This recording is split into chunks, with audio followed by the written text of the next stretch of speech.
And so despite Bitcoin having been around for, decades now, we've got a problem. And that is credit investors just can't touch Bitcoin at all.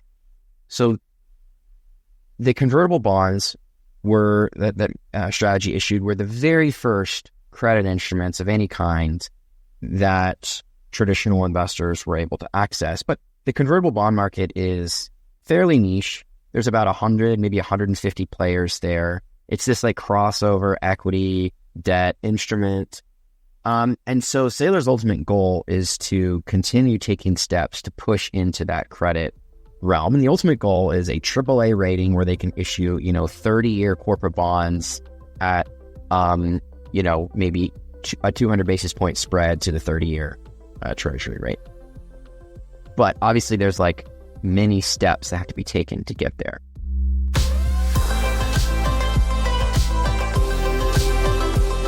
Nothing said on the Edge podcast is a recommendation to buy or sell tokens or securities. This content is for educational and entertainment purposes only. Nothing shared here is financial advice. Welcome to the Edge podcast. I'm DeFi Dad here with Nomadic. Today's show features Apyx founding contributor Parker White. Parker, thank you for joining us. How are you doing? Doing fantastic. Thanks for having me. Yeah, good to have you, man. We've followed Stretch since its inception, I think back in June 2025. We were following it in our newsletter, and it just seemed like, this really interesting and experimental new product. We've since followed it with the DeFi components that have come online, and we followed it through essentially its ups and its downs. So we wanted to bring you on just to kind of bring us up to speed on, the state of Stretch, talk a bit about Apyx. I want to know, is the original Stretch vision still intact, or is this something new now, something different? We want to talk about what happened with Apyx as well, and what you fixed. I want to know personally what metrics are important to assessing Strategy's health going forward, and what other headwinds might be out there for Strategy that maybe people aren't seeing, or maybe they are, but just talk a little bit more about those. And lots more, of course. But first, we should just get into your background a little bit. I believe you had a TradFi background and you've transitioned into crypto, but maybe just tell us a little bit about that, how you ended up building Apyx. So yeah, I started out, as you mentioned, on the TradFi side. Got a very standard finance degree, went on to get my CFA, worked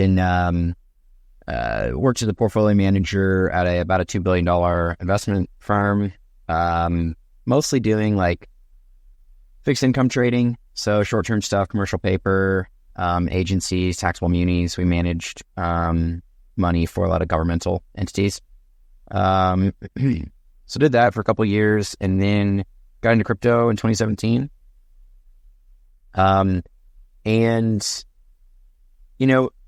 Growing up, I was homeschooled and kind of had a bit of an alternative educational background. And so, my dad has kind of an Austrian economics lean to his worldview from the finance side. And so from a very early age, I was kind of primed to get Bitcoin. I actually read Hayek's Road to Serfdom when I was 12 years old. My dad handed it to me. I was like, oh, school, And so 2017, got into some ICOs and so on, but 2018 really started getting into Bitcoin, and like it really clicked pretty quickly for me. And so at the end of 2018, kind of got out of TradFi, joined Kraken, and then was at Kraken for about 6 years before left early last year to launch DFDV, which is a NASDAQ public company, kind of MicroStrategy type clone built on Solana. We were the first non-Bitcoin DApp. And then, launched Apyx early this year. So that kind of brings us to today. Parker, I want to talk more specifically about Apyx, but, more upstream of Apyx is Stretch by MicroStrategy. So we've thought of Apyx as more of like a distribution type protocol for getting Stretch exposure, among other types of dividend-paying real world assets. So one of the themes that we've been really leaning into and doing more research on through the podcast is the tokenization of these real world assets. We believe this is going to lead to at least tens of trillions coming on chain in the next few years, if not hundreds of trillions long term.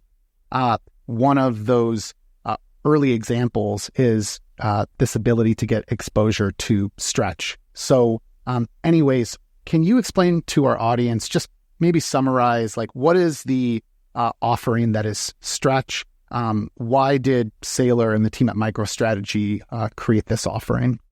The next generation of transparent dollar yield is here.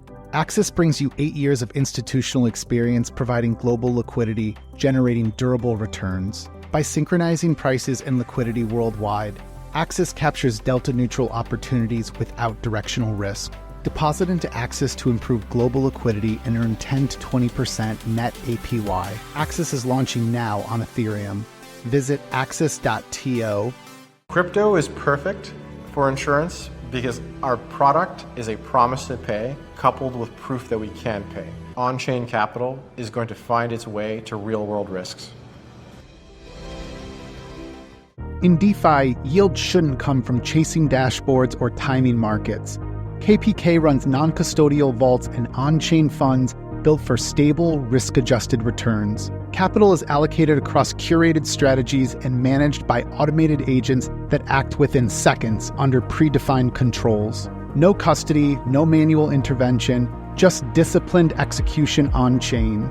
If you're allocating capital and want sustainable yield with stronger controls, visit kpk.io.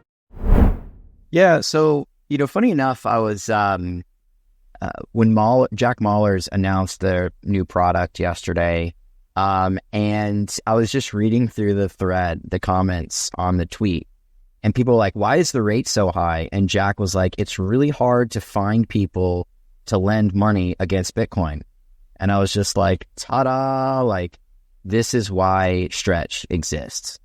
And so, strategy has evolved since they got into Bitcoin, and Saylor, admittedly has been learning along the way. Like, kudos to him, given his age and wealth, he is still very much a learner. We've met with him many times in person, and he's like pulling up our dashboards and like, what does this metric mean? And what does this metric mean? And how do we build a real-time API feed? So he's a learner. And so I think what he fundamentally understands is that there is a significant amount of capital in credit markets and credit instruments. And this is by mandate and by design. So there are investment policy statements that are ratified by boards and trustees at large pensions, governmental agencies, groups like CalPERS, sovereign wealth funds, and they have very specific mandates for buckets of capital. And so credit has a far larger corpus of capital around it than equity markets, and certainly than like alternative asset markets, Bitcoin, gold, commodities, that kind of thing. And so if we want Bitcoin to become this digital capital that underpins the entire global financial system, the entire economy, if we want it to reach those, $1 million, $10 million coin levels, it has to be fully integrated into finance. And to do that, you need a credit instrument, or credit instruments, plural, to tap into those pools of capital. And so despite Bitcoin having been around for, decades now, we've got a problem. And that is credit investors just can't touch Bitcoin at all. So the convertible bonds were that strategy issued were the very first credit instruments of any kind that traditional investors were able to access. But the convertible bond market is fairly niche. There's about 100, maybe 150 players there. It's this like crossover equity debt instrument. And so Saylor's ultimate goal is to continue taking steps to push into that credit realm. And the ultimate goal is a AAA rating where they can issue, 30-year corporate bonds at, maybe a 200 basis point spread to the 30-year treasury rate. But obviously there's like many steps that have to be taken to get there. And so Stretch and the preferreds in general, I mean, they were just like putting shots on goal, trying to see what would be most attractive. The idea with the preferreds was to, they kind of tapped out the convert market. They're like the most prolific convertible bond issuer. And so moving on to preferreds. And hey, this is another instrument. It's, retail accessible. That's the really powerful thing. It's got a ticker. It's got a thing that people can trade in their Robinhood account and their Schwab account. And that kind of helps move the ball forward, right? It's not the 30-year bond that you can issue trillions to, or tens of billions, hundreds of billions to insurance companies and pensions, but it's like the next kind of evolution, the next step. Can I pause for a quick minute? My baby is screaming right now, so I'm going to go grab her and take her to my wife. Oh my God. Second. Yeah, go ahead. I guess you're the DeFi dad, so you get it. Yeah, you're good, man. You're in good company. So with this whole kind of digital credit narrative that Strategy has been developing, it really started with the convertible bonds and is extending to the preferreds, but this is not the end-all be-all. There's multiple steps here. And ultimately what Strategy is and what they're pioneering is a new era of digital banking. Now, they wouldn't call themselves a bank for lots of various reasons, but they kind of function as a sort of quasi-bank type entity. And there's others that are following the footsteps. In fact, we talk about all the DATs.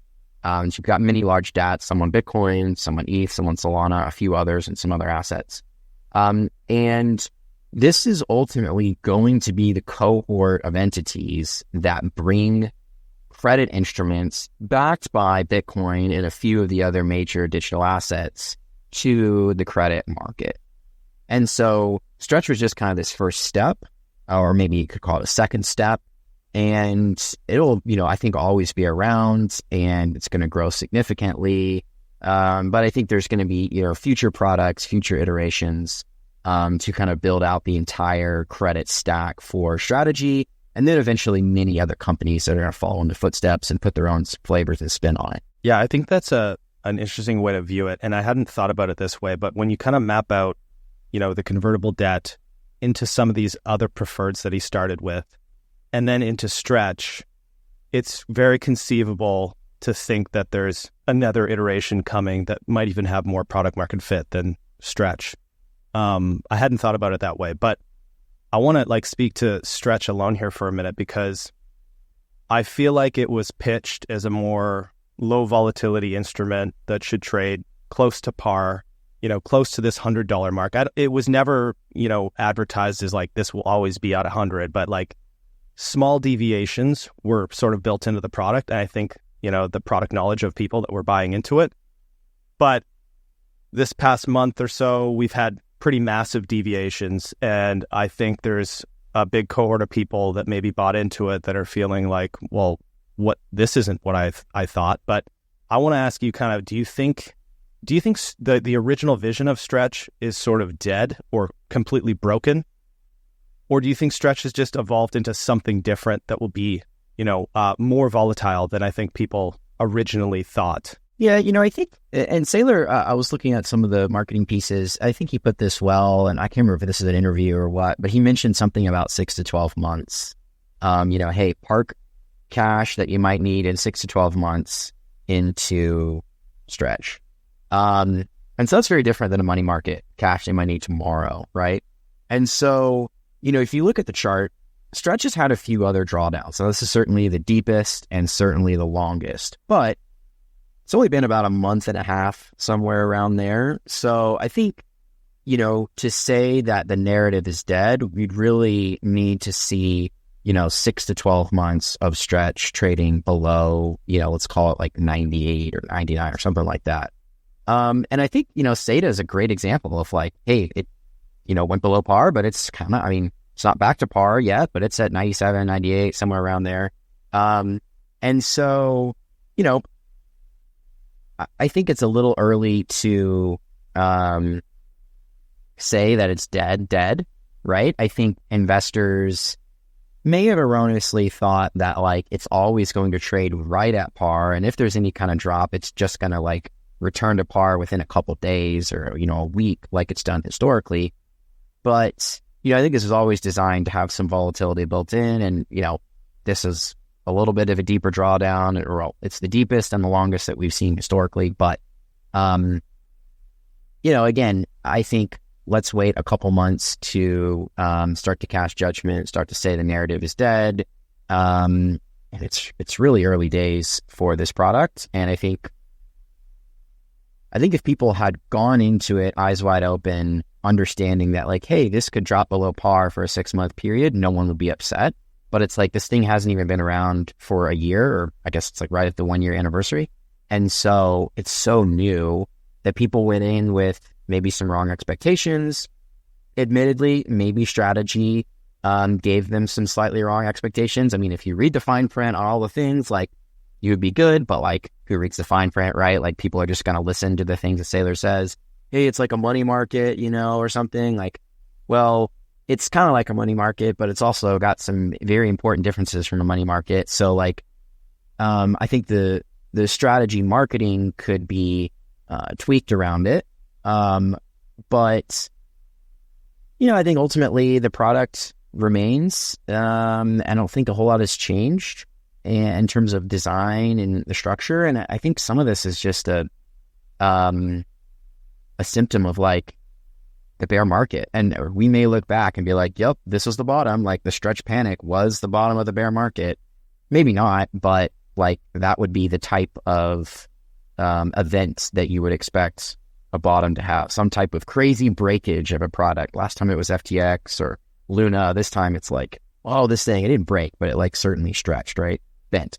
So I don't know. Just some thoughts there, but I wouldn't say that it's dead, and I wouldn't even say that like going forward vol is going to be just much higher and it's always going to be moving around 10-20%.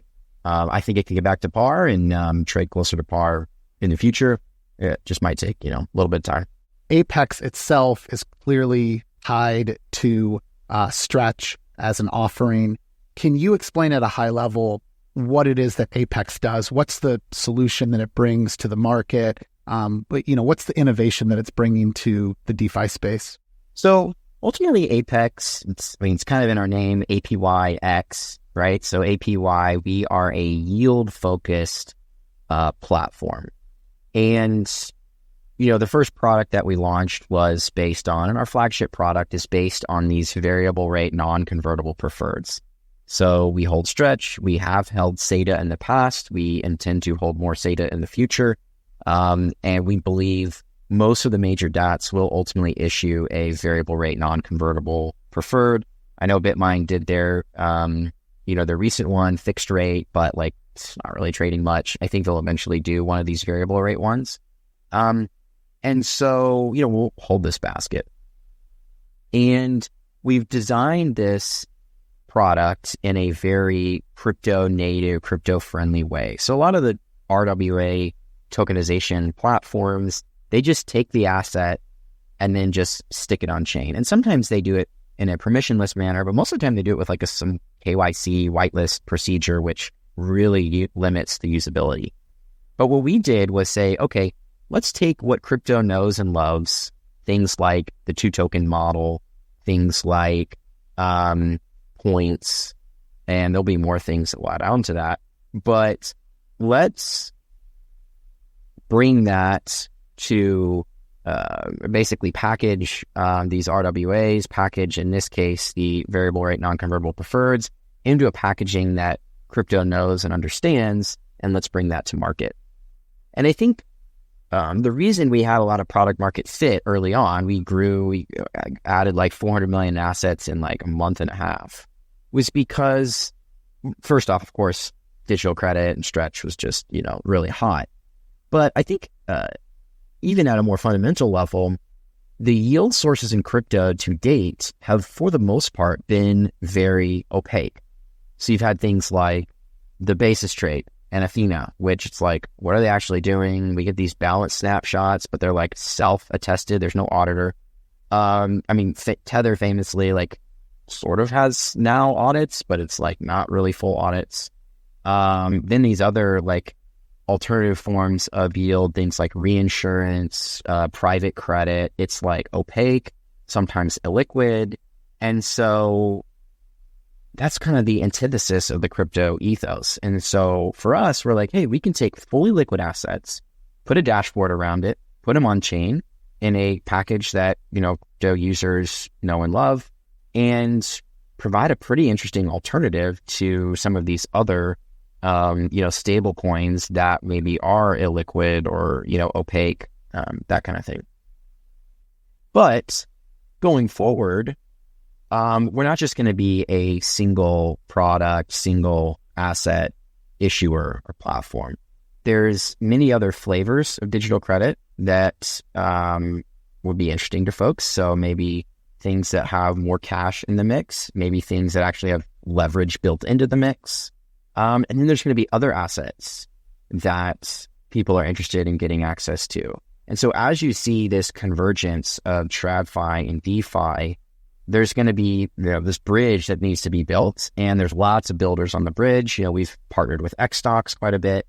And so, we're just one of these builders helping to bridge these worlds and ultimately bring, billions and then tens of billions, hundreds of billions, trillions on chain and, focused really on credit markets and, yield essentially. Parker, I want to ask more about these other assets that you're thinking through, but maybe first, so Apex TVL, you kind of mentioned it exploded. I think it went north of like 500 million at one point as this whole space was just really rocking.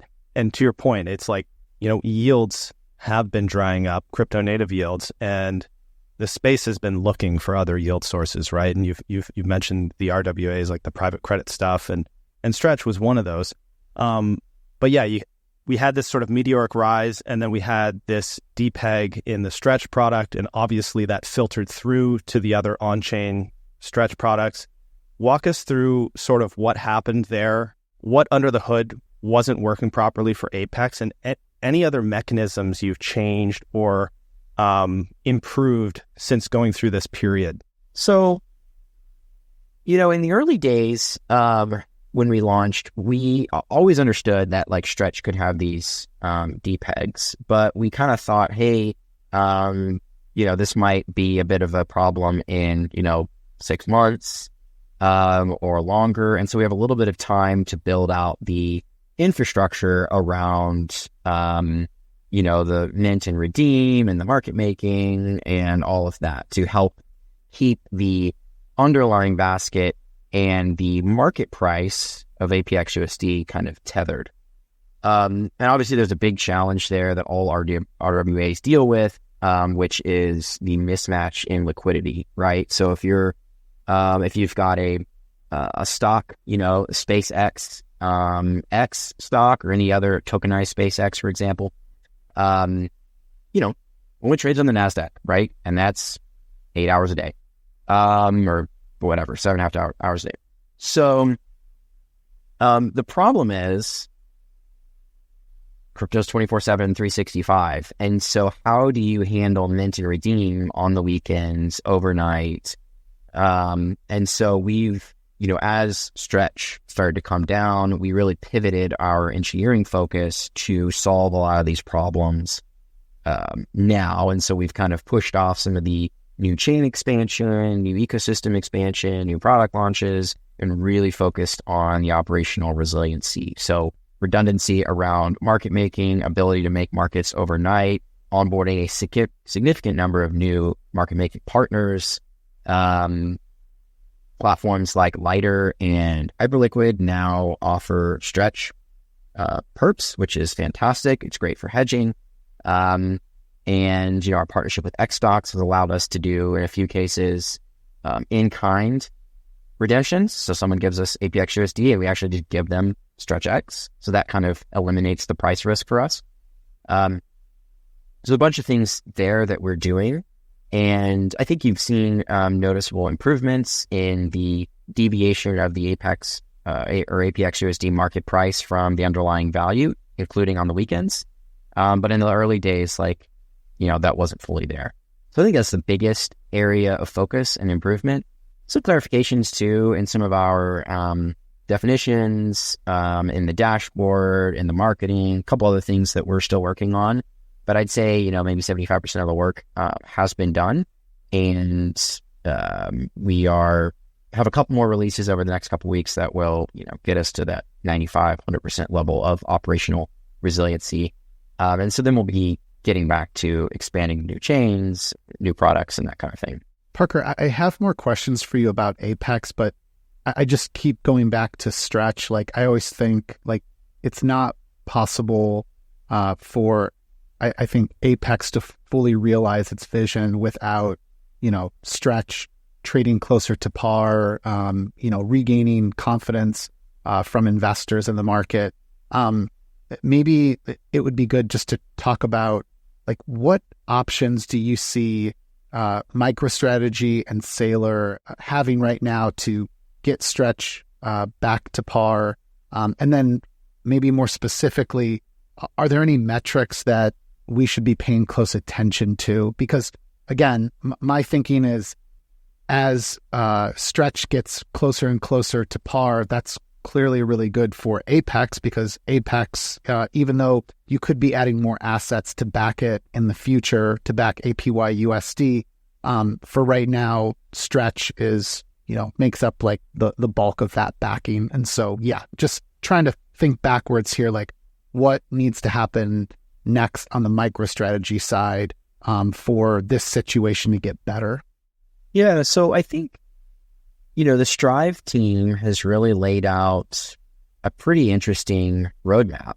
And in some cases, they've been the test net, if you will, for Stretch's mainnet. So some of the things that they're doing are, I think, pretty applicable. So first off, you've got the daily dividends. That's really powerful because it makes it more difficult to short, more expensive to short. Because right now with Strategy, even with now going to buy monthly or semi-monthly dividends, there's still a 2-week period where if you want to move the price as a short, the cost to short is effectively zero, right? As long as you cover before the dividend's paid, the borrow rate's 60 basis points. I mean, that's a rounding error to zero. And so moving to daily dividends would certainly increase the cost to short. That's one. The other challenge that these instruments have is they're actually great to short because there's an implicit lid on the price.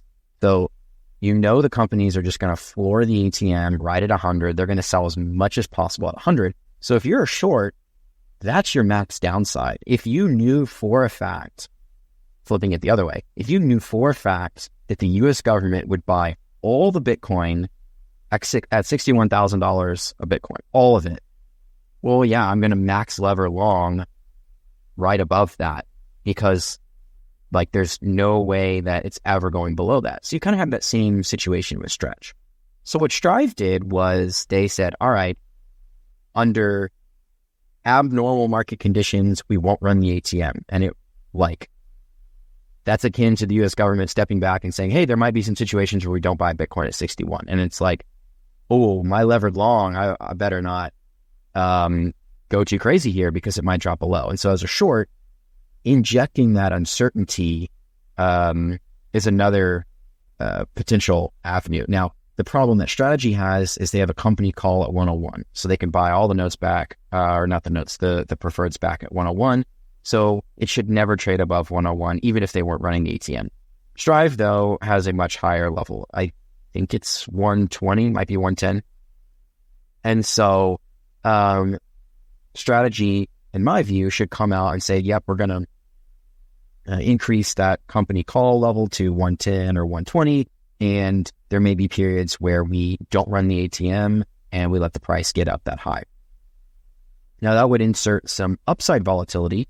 So that would actually mean that volatility is maybe a little bit more permanent, but nobody cares about upside volatility. Everyone loves that. So I think that's another thing that they can do. So the daily dividends and the upside piece there. I think beyond those two things, unfortunately, it's kind of a function of time and marketing. So I think that there's probably, I'm making up a number, I don't know what the number is, $1 billion, 500 million, something like that, of capital that just wants out. Like, these are people that top lasted in May, and they thought, oh, sweet, like 13%, or I guess at the time, 11.5% yield. It can never go down. And now, like, this is not what they signed up for, and they want out. And so strategy basically has to drum up new buyers to pick up that old stuff, right? Because they can't, like, I mean, I guess they could go in and start doing buybacks, but I don't think they're going to do that. And so they kind of need to work through the supply. And so it's getting out there, telling the story, letting the Bitcoin market firm up a little bit, letting some of this complete and total panic around MicroStrategy blowing up and selling all their 800,000 Bitcoin, letting that subside. And so it's a little bit of a time and marketing game as well, as kind of like the third pillar of the stool, to just bring more buyers in, set a bit of a floor, give people more confidence. So I think ultimately it comes down to those three things: the daily dividends, removing that kind of $100 cap, and then just marketing and some time. And I think together those things will help support the price. And again, I think SATA is the perfect example. I mean, Strive has half the Bitcoin coverage that Strategy has. The instrument is far less liquid. It's far less well known, the company, and yet it's trading pretty darn close to par. And I think it would be trading at par if it weren't for Stretch. So yeah, there's a lot of good stuff in there that you mentioned. I think it's hard not to notice sort of the operator execution from the Strive team. They're kind of like this smaller ship that can maybe move faster, and Strategy is this bigger ship with the small rudder kind of analogy that maybe can't make as quick of pivots, but absolutely getting daily dividends seems important. And then you mentioned time, and there's this other element to it. By the way, I don't think this is like a good fix or a good way to look at people that are maybe feeling some pain, but say you did buy in at $100, and I don't know what it's trading at exactly, maybe it's 85, but there is a time component where just the yield can get you back to your principal. I think that's roughly around like 15 months or something like that. So like by any means, not a good fix, but price appreciation would also help you greatly there and shorten that time period. One thing that I keep coming back to though, so where I really got nervous, and I've never held Stretch. I've just been fascinated by it, but where I really started seeing things kind of fall apart was everybody just started looking at the USD dividend reserves. And if you go to the strategy page, it's right there in giant, like, I don't know, orange or black letters. And it got down to, 9 months. And I think people were just like, how is he going to keep doing this? And then it got down to 6 months. It's now at, I think, close to 18 months, something like that. He's shored that up. And to me, that's one of the biggest sort of user confidence numbers I see there as well. Is like, okay, he's got money in the bank ready to fulfill this obligation for a good long chunk of time here. Personally, I'd like to see that get even higher, like maybe up to 24 months, or, I would love to see him keep building it. And I would just love to see a bit more savviness on the operator execution side of Strategy, because I think this whole thing requires threading a needle constantly, and you really have to be on point with it. I want to just get back to Apex quickly here, though. You're talking a lot more about SATA. I have a feeling that's going to become potentially a bigger part of the portfolio, but don't want to put words in your mouth. But you also mentioned some other products too that you want to bring into the backing. Can you give us some examples of other stuff that you're looking at that would maybe back up Apyx? Yeah, so I don't want to share too much before we launch anything, but I think there's kind of two components here. One is improvements to the backing or changes to the backing for APY and apxUSD itself. So a little more diversification, maybe a little bit of a different cash mix. No, we're not going to do anything right now. We're not going to lock in any permanent losses. But, once Stretch is back close to par or at par, then we can make some changes. And then there's actually just straight new products that we can launch, new assets, new tokens, backed by different things. And so we recognize that, just look at finance in general. There's so many different products out there, so many different options. Investors want diversification. Investors like different risk profiles. Investors want to trade between things. And so we think we can bring that to the market in a way that's, not really being done well today. So these would be potentially additional flavors on the digital credit narrative. And there's a bunch of things there, but I won't get into specifics. And then there's potentially even some things outside of the direct digital credit narrative that might make sense. Parker, in light of all the challenges then that Stretch and MicroStrategy have faced, what are you focused on right now to win back user confidence in Apex? We treat the people that are actually using the protocols as first-class citizens. And so with Katana, the way to access that yield that's being generated isn't to hold assets in your wallet, it's to go participate in DeFi in the ecosystem. So I think that's like part of the Katana story. To learn more, go to katana.network. Puffer is building the ultimate vertical in crypto. Your crypto deserves better yields. Better yields require better infrastructure, and Puffer is building it. Puffer Liquid Staking delivers above-market ETH yields, secured with up to $5 billion in slashing penalty protection and buffer. Puffer Institutional offers compliant, secure, above-market ETH yields for DATs, institutions, and large players.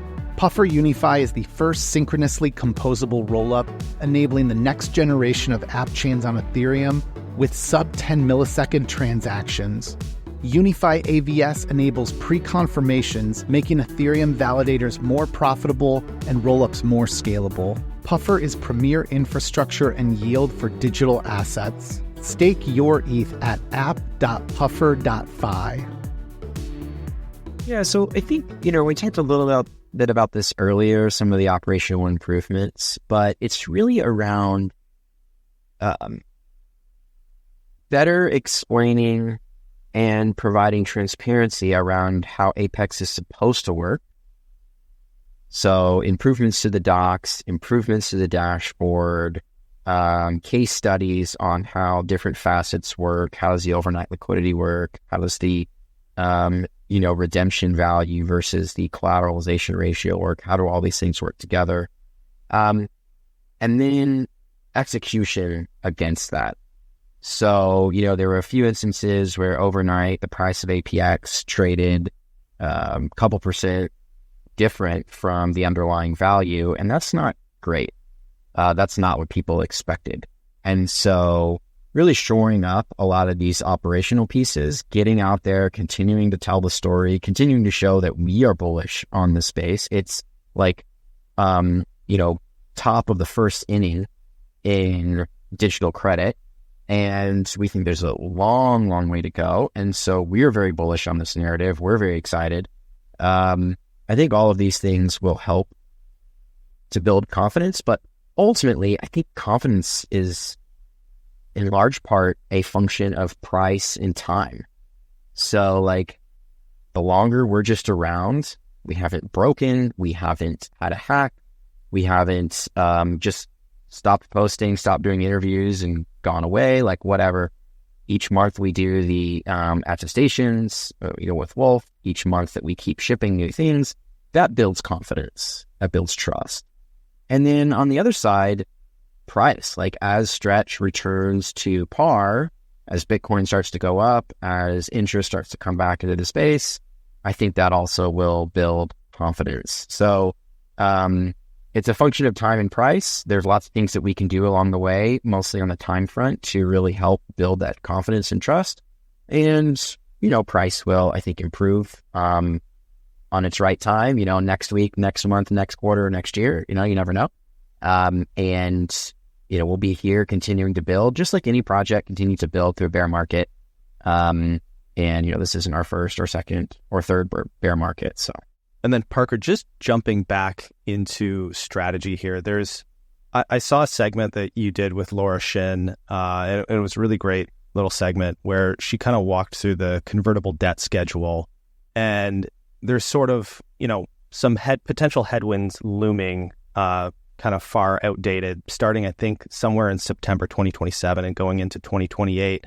But just these large maturities that Strategy is going to have to deal with. And obviously, all of this floats down through, from Strategy to the preferreds to the tokenized versions on chain, right? So yeah, just wondered, I thought your answer was great, but I wonder if your answer has evolved at all, or any other ways that you think that the Strategy team can deal with this, or just how you're thinking about it. Sure. So there's a bunch of angles here, and I think a lot of this comes down to, most of the negative sentiment I've seen around this is just people that don't understand traditional markets, don't understand fixed income markets, don't understand converts. I mean, that's why converts are this niche product in general. Like, a lot of people in TradFi don't understand it. But there's a bunch of things involved here, and you really, to get a full picture, you need to understand the TradFi side and the crypto side. And that's like, there's just not a lot of folks that have that, background, folks that have both. Strategy certainly does, though. And so a couple of things that they can do. The first off is just wait. And this is, most of them put dates are in mid 2028. Bitcoin historically is quite a bit higher, at that point in the cycle. So that would be, 2 years roughly from now. You would expect Bitcoin to be higher and those converts to be trading above par. And that's all they need to be. They need to be trading above par for investors to not exercise the put and to push out to the maturity date. So that's one. But MicroStrategy is not just going to wait and hope Bitcoin goes up. So that's not what they're going to do, I would imagine. And so the other option is to refinance. These convert investors have made a lot of money off of the converts, even with the common stock going down significantly. And that's because of how these converts are run. So the vast majority of convert investors do what's called convertible arbitrage, where they'll buy the bond, and this is why they're willing to buy a bond at zero coupon. Like, why would anybody buy a bond and not get paid anything? It's because of this convertible arbitrage. So they will buy the bond, and let's say the bond gives them 1 million shares. So when they convert the bond into shares, they get 1 million shares for whatever they bought of the bond. Fine. They immediately go out and short 1 million shares, or maybe they play around with the delta, they'll short like 900,000 shares. And so when the price of MSTR goes down, they're making money on that short, and that should more than compensate for any losses on the bond. And they actually make money kind of both ways here.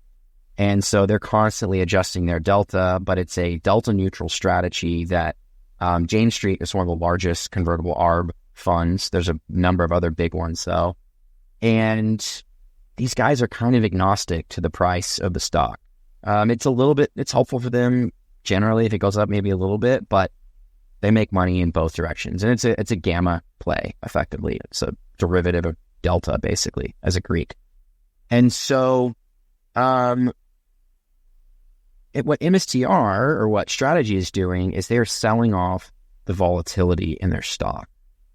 And so MSTR is still very volatile. Volatility, like, that would be the problem for this situation, for the refinance situation, if the volatility on MSTR just compressed to nothing. If MSTR just started trading at 100 and never moved, then their ability to do new converts would come way down. Obviously, that's not happening. That volatility is greater than it was maybe when they issued. And so there is a scenario where, let's say MSTR is trading at, $50 or something. Bitcoin's way down. September 2027 rolls around. The investors want to put the bonds. And the strategy says, like, okay, well, we don't want to raise new capital. We don't want to sell Bitcoin. We don't want to sell common equity to pay this back. We want to just refinance. And so they would just go to these investors with a new bond and say, hey, look, maybe the strike price is at $300 an MSTR. we're going to bring this down to $100 in MSTR or 80 or something, the strike price for the conversion from bond into common stock. And so they would just reissue. This might dilute, it would be like a pro forma or fully converted dilution to the common stock holders, but not a direct dilution. And they would basically refinance. They wouldn't need to come up with any cash, and they'd get a new bond out there. And so I have very high confidence that, unless Bitcoin was at like $5,000 and everyone said Bitcoin was dead and Strategy became like a bankruptcy candidate, that they would be able to refinance with, essentially all of the convert holders. So that's another option that they have at their disposal. That's like maybe the least good option, because again, they're going to have to lower the strike, and that's going to dilute the common on a fully converted basis. But that's like the worst case scenario. The other option though is just to buy back the converts early. And so that's what they did with, the 1.3 billion in cash that they basically spent from the reserve. They used it to buy back convert. And the goal is, their stated goal is to buy back all of the converts. And so they can do this over time. And back to the cash, your cash question or cash thought earlier about, hey, increasing their reserve. I think the reason that they spent the reserve down was because they understand more than anyone else their own ability to raise capital. So it was, 2 weeks ago when like max panic was being reached. They raised $1 billion off the common ATM. This was when the stock was tanking, Bitcoin was tanking, everyone was bearish on Strategy, shorts were piling in, and they were piling in as well. The stock still traded above 1x, I guess on Friday, like traded down, right down to 1x. And they raised $1 billion in 1 week. So their ability to raise capital is, I think people just don't fully appreciate. Like, extrapolate that out. They need to do 7 more weeks like that 1 week, and they have a $7 billion in cash, and they could just retire all the converts. So they could do, 1 week a quarter for the next 7 quarters, and they'd have the cash. So I think that's why they felt comfortable spending down their cash. But the market clearly doesn't understand their ability to raise capital, and so got spooked, and they're like, okay, we'll raise cash again. But they could certainly, run the common ATM, or common is now trading at a premium to NAV. And the last one is they can sell some Bitcoin. They sold 200 million or something last week. Bitcoin was up. So people are like, as soon as they start dumping Bitcoin, the death spiral begins.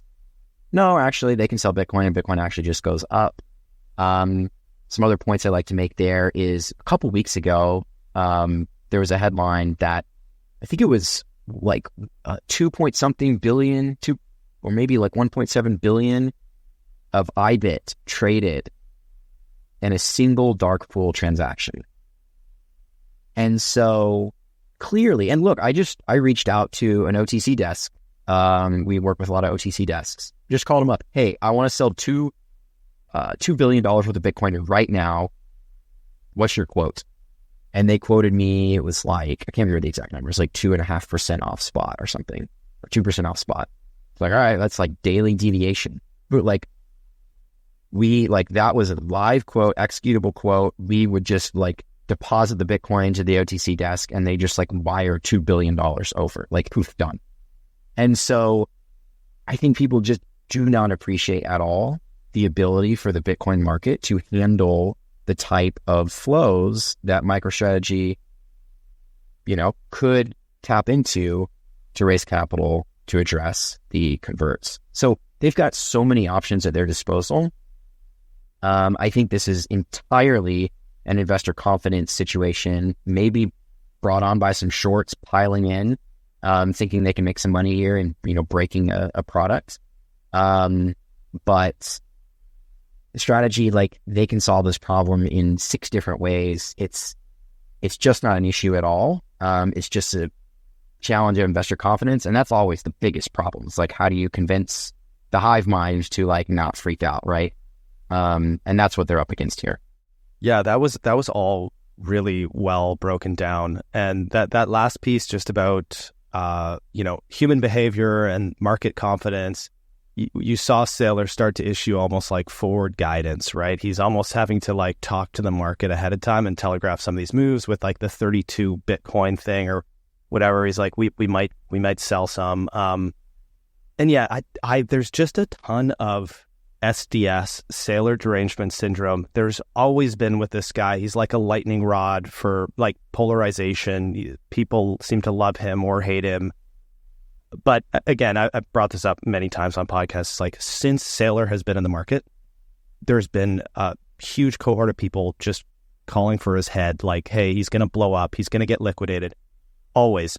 But, he's just at every turn, he's just managed to, turn on some sort of new financial engineering. Like the thing is, you get this guy alone with a computer, with an internet connection and Fable. He's going to find more ways out of this convertible overhang. I mean, obviously that's kind of a joke, but just on the Saylor point, I think a very powerful, like the most underappreciated thing about him is he is a fantastic salesman, sometimes to a fault. Maybe like he oversells products, right? But when we were raising for DFDB, the Solana DAT, and we were and then out in the market and just talking to investors, the thing that we heard over and over and over again from these big hedge funds, institutional investors, long-only guys, mutual fund guys, is they would be like, hey, I understand Bitcoin is digital gold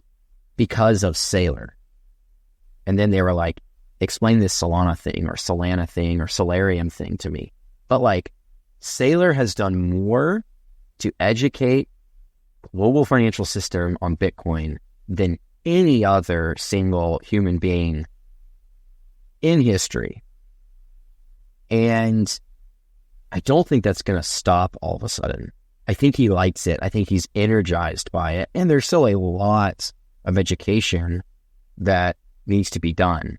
And so, not that he's not the CEO of Bitcoin, of course. Bitcoin is a decentralized system, but he is right now the chief marketing officer of Bitcoin.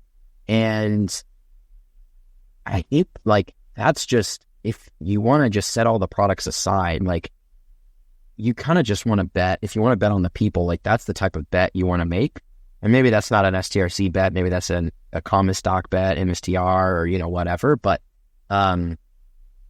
like he is fundamentally a fantastic educator and salesman, selling to the people that wear the suits and that manage the money. Sure, the people in CT can get upset at him, hate him, whatever. But, the people on Wall Street, the people in Hong Kong and Singapore, in Abu Dhabi, in Dubai, in London, in Tokyo, like these guys really appreciate him and what he's done educating them on Bitcoin. Parker, we're getting close to closing here. I want to just go back to this idea of Stretch and Apyx. So you can buy Stretch in your brokerage account. And you talked about, hey, we're so early with digital credit, but maybe frame up why you think digital credit on chain is still, really nascent and interesting. And, maybe it's the DeFi integrations that you guys have or like, yeah, what is exciting on the Apyx side for digital credit on chain? Yeah. So, I think this really comes into the broader RWA, like what makes broader RWAs exciting on chain. And the analogy I would use is with Stretch. We've got a Lego block. It's a red, 4-tile, 4-knob Lego block. On its own, it's not very interesting. You put it in the brokerage account and you could like margin borrow against it. Maybe some of them don't offer margin, but like there's not a lot you can do with it. But once you get into DeFi, that's where the full DeFi composability comes in. You can add in all the other Lego blocks and you can actually build some really interesting things. So some examples I would give, obviously on the Pendle side, the interest rate stripping, basically converting the floating rate into a fixed rate. and then the points farming along with that. You've got the tranching with the tranching protocols like Royco, where you've got a senior tranche, a junior tranche. Pretty interesting there. The seniors, were completely protected through this event. So that's interesting. You can use it as a payment rail. So you can pay for stuff with it. Derivatives, all sorts of things that you can do, and many more things that are going to be developed that you can do with the asset once it's in DeFi. And I think this is really the same pitch for basically every real world instrument to get on chain. But I think you're finally reaching an inflection point around liquidity, infrastructure, credibility, knowledge, understanding, maybe a little bit of regulatory to make RWAs finally work on chain. But once they do, it's just a far better setup. Like anyone, anywhere in the world can access these US primarily financial products and trade it 24/7, 365 in a huge plethora of different manners and venues. And it just really unlocks finance effectively. And so I think Stretch, obviously, and Apyx by extension benefits from all of that being on chain. But I think you're just going to see a giant wave of RWAs coming on chain. And we're really focused on yield bearing RWAs, bringing them on chain because of that composability, that accessibility, people anywhere in the world getting access. That's an important part. I should add for, disclaimer purposes that, Apyx is not available on a primary basis to certain regions, but excluding those regions, wide accessibility. Yeah, a lot of different DeFi yield opportunities there that are tied into Apyx, many of which we've covered in the Edge newsletter. We also just did a podcast with Jay Bhavnani, the founder of Royco. So we talked in detail about the apyUSD market. So if you're interested in better understanding, again, a really powerful example of, what happens when you tokenize a real world asset like Stretch. And again, apyUSD is not exactly tokenized Stretch, but again, there's it's one of the assets that is backing it. And so you're getting some bit of exposure there to Stretch. And so what happens when you bring that on chain is you get all of the DeFi composability. And so you get these really interesting use cases like tranching, or in the case of Pendle, you can earn a fixed rate versus someone else who wants to bet on the actual yield. So anyways, lots and lots to dig into there. And we're hopeful that, this is just an early example of what's possible in terms of bringing that exposure to real world assets on chain. So, Parker, I think this is a great place though, otherwise for us to start to wrap up. So I want to remind our listeners that they can learn more about Apyx by going to apyx.fi. That's apyx.fi. They should follow apyx_fi on Twitter. That's the Apyx mothership handle. And then follow Parker's personal handle at @theotherparker_. And you can find that all in our show notes. Parker, thank you so much for coming on with us. Really interesting just to dig into all the details around Stretch and Apyx. Appreciate you talking through some pretty tough questions there. And I want to give you the final word here before we go. Yeah, and I think, the last thing I'd say is we are in an incredibly innovative time where change is accelerating. AI is really helping with this, but we're rebuilding the financial system. And we're doing that on both sides of the fence, on the DeFi side and on the TradFi side. And so when you're building something new, you should expect there to be some mishaps along the way, some unexpected happenings, some waning in sentiment, these types of things. Building something entirely new does take some time. I think crypto is better at speed running things, better than any other industry. But I wouldn't count out or ignore digital credit, RWAs on chain, DeFi in general, crypto in general, just because it has a bad month, a bad quarter, or even a bad year. We've been here before, and we'll probably be here again, broadly speaking, on the crypto level, but we're constantly moving forward, 2 steps forward, 1 step back, up and to the right. And so the prize here with digital credit on the TradFi side is the trillions and trillions, tens of trillions of dollars locked in credit markets. That's the goal. That's what we're after. Bitcoin should be underpinning that market instead of that effectively faith in the U.S. government, treasury bonds.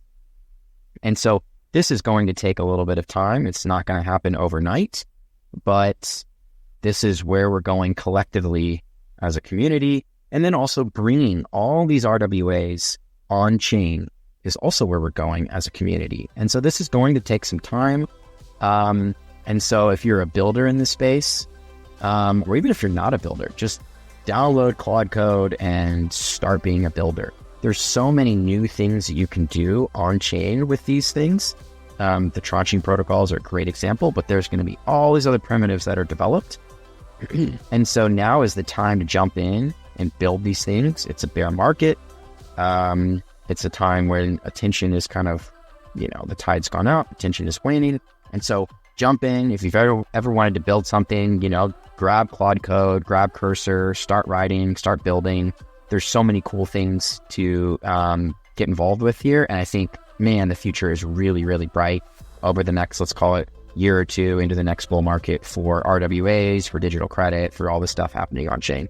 Thanks everyone for tuning in. To stay up to date with future episodes, plus get expert tips, strategies, and exclusive content, subscribe to our free newsletter at the-edge.xyz.